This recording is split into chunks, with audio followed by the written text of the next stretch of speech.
Public Enterprises Minister Pravin Gordhan is on a mission to rehabilitate state-owned entities. He says corruption and state capture have caused massive damage to the state-owned companies. Gordhan was speaking during an interview with eNCA's Vuyo Mvoko earlier. There's no doubt from the work we've done over the last 6 months that corruption and state capture has damaged these institutions very seriously. And the impact for ordinary South Africans is higher electricity prices, higher business costs as far as some of the freight and ports and other services that we actually provide, and the kind of fiscal load that the government has to carry in terms of continuous bailout. So we're still paying 30 rands a bottle for water, which we have been complaining about for the last 7 or 8 years in some of our entities. I just learned this yesterday. We are paying double, triple or 5 times the price for parts for some of our airlines because that's the kind of system that has actually been set up. But I think we now understand where many of these problems are. We are on a positive road. And in the next 6 months, we'll be able to reposition many of these entities and assist in this overall leadership that government is giving to the economy, because that's what today is about.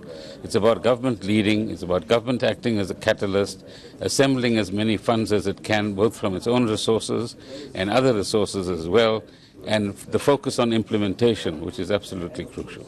Allow me, Minister, to just put them in 2 broad categories, the state-owned enterprises, that is, and perhaps isolate for the purposes of practicality just Transnet and Eskom as examples. If by your own admission recently there are still people within those institutions that are making it difficult for you to do what you need to do and with the requisite speed, how then are you going to ensure that whatever comes in now actually goes to the right places, number one?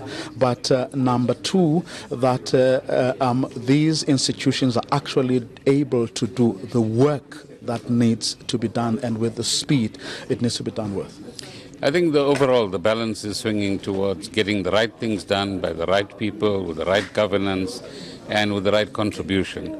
At the same time, there is absolutely no doubt that both inside these institutions and outside, you have any number of people who will want to sabotage what we're trying to do, try to defend themselves so they don't end up in jail.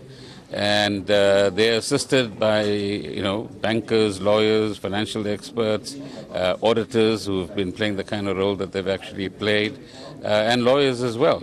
So I think society should know that there is this so-called fight-back element, as we are calling it, but that's not going to stop us. And more and more, the truth will begin to emerge, as the Zondo Commission is showing, and we'll understand better what the state capture was about, and in particular, what kind of damage it actually did.